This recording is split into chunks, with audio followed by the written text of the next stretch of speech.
যে গত 5ই ফেব্রুয়ারি সর্বোচ্চ আদালত থেকে ডিএ মামলার আদেশ প্রকাশ পেয়েছে। যেহেতু 25% মহার্ঘ ভাতা ইমিডিয়েট এফেক্টের কথা বলেছে, আমরা ওই দিনই একদম বিকেল 4টের মধ্যে আমরা যে রায়ের কপি মাননীয় মুখ্য সচিব এবং মাননীয় অর্থ সচিবের কাছে আমরা তা জমা দিয়ে এসেছি।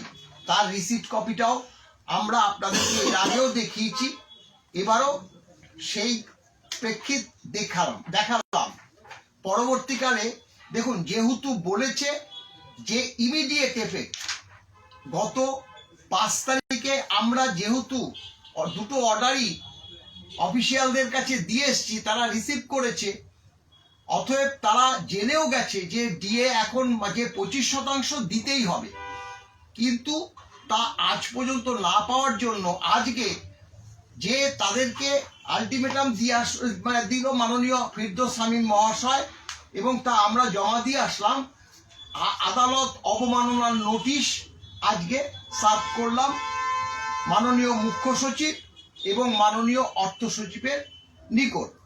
কারণ ইমিডিয়েট এফেক্ট অবশ্যই বলেছে, কিন্তু আজ পর্যন্ত যেহেতু কোনো ইনফরমেশন আমরা সরকারের কাছ থেকে পাচ্ছি না, মাননীয় মুখ্যমন্ত্রী বলেছে যে আমরা একটা কমিটি করছি, কিন্তু সেই কমিটি করেছে কি করেনি সেটা তো আমাদের দেখার কথা নয়।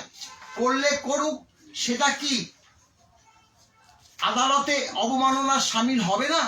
কারণ সর্বোচ্চ আদালত যেখানে একজন উচ্চ পর্যায়ের কমিটি গঠন করেছে, এবং আপনারা জানেন যে 25% যতক্ষণ না দেবে, পরবর্তী 75% নিয়ে কিন্তু এই যে হাই পাওয়ার কমিটি, তারা সরকারের সঙ্গে কথাই বলবে না। তাহলে তাদের কিন্তু আগে 25% মেটাতে হবে। তাই আমরা 7 দিন দেখলাম, আজকে 8 দিনের মাথায় আমরা কন্টেম নোটিশ আমরা প্রদান করে আসলাম। এই হচ্ছে মূল কথা। আমরা দেখুন, আমরা সরকারি কর্মচারী, শিক্ষক এবং অবসরপ্রাপ্ত কর্মচারী সমাজের কাছে যে আমরা ডিএটাকেই যে যাতে কর্মচারীদের হাতে তুলে দিতে পারি, সেই কারণেই আমরা সদা ব্যস্ত। এবং এই ব্যাপারে আমাদের আইনজীবী মাননীয় ফিরদৌস শামীম আমাদের যেভাবে সহযোগিতা করে চলেছে, তার জন্য তার প্রতি আমরা কৃতজ্ঞ। আমি এবার মাননীয় ফিরদৌস শামীমকে কয়েকটি কথা বলবার জন্য অনুরোধ করছি। দেখুন, প্রথমেই বলি যে আপনারা নিশ্চিতভাবেই জানেন যে 5ই ফেব্রুয়ারি কি রায় হয়েছে। সেখানে রাজ্য সরকারি কর্মচারীদের ডিএ যে লিগালি এনফোর্সেবল রাইট, সেটা প্রমাণিত হয়েছে, এবং স্টেট গভর্নমেন্ট এমপ্লয়িজদের সেই রাইট অ্যাক্রু হওয়ার পরে সুপ্রিম কোর্ট নির্দিষ্টভাবে একটি ইন্ট্রিম অর্ডার, যেটা 16ই মে 2025-এ দিয়েছিলেন, যে 25% এরিয়ার ডিএ সেটা মিটিয়ে দিতে হবে, ইমিডিয়েটলি মিটিয়ে দিতে হবে।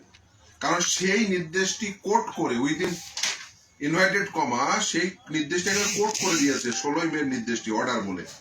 তারপরে তার পরের লাইন বলেছে, interim directions issued as herein above shall be complied with immediately. That's the most important word, immediately.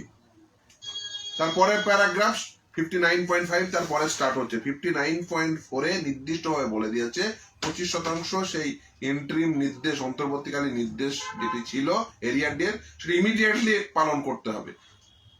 ফলে সেই নির্দেশ এখনো পালিত হলো না। 7 দিন পেরিয়ে যাওয়ার পরেও আজকে 8ম দিন।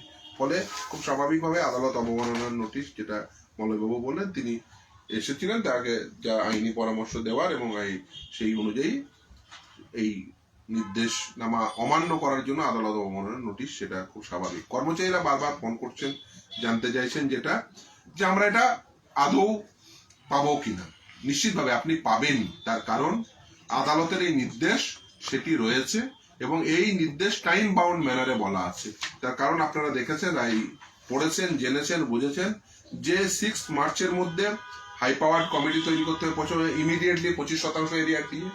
তারপরে একটা হাই পাওয়ার্ড কমিটি এবং তারা ঠিক করবে টোটাল অ্যামাউন্ট কত দিতে হবে এবং কতগুলো ইনস্টলমেন্টে দিতে হবে, সেটা 6 মার্চ। এবং ফার্স্ট ইনস্টলমেন্ট কমিটি নির্ধারিত ফার্স্ট ইনস্টলমেন্ট সেটা পেমেন্ট করতে হবে 31 মার্চের মধ্যে। আর কমপ্লায়েন্স রিপোর্ট, স্ট্যাটাস রিপোর্ট সেটা জমা দিতে হবে 15 এপ্রিল 2026। ফলে খুব পরিষ্কার যে আদালতের নির্দেশ না মেনে কোথাও যেতে পারবেন না এই সরকার। টাইম বাউন্ড ম্যানারে এই নির্দেশ পালন করতে হবে এবং কর্মচারীদের যে আইনসঙ্গত অধিকার, সেই অধিকার মোতাবেক তাদের প্রাপ্য অধিকার মিটিয়ে দিতে হবে। 25% এরিয়ার দিয়ে ইমিডিয়েটলি, বাকি 75% কমিটি নির্ধারিত ইনস্টলমেন্ট ওয়াইজ মিটিয়ে দেবে। কর্মচারীদের এই অধিকারকে কেউ খর্ব করতে পারেন না। সরকারের উচিত ইমিডিয়েট মিটিয়ে দেওয়া, না করলে আদালত অবমাননার প্রসিডিংস যেটা ইনিশিয়েট হয়েছে নোটিশ দেওয়ার মাধ্যমে আমরা পরবর্তী ধাপও করব।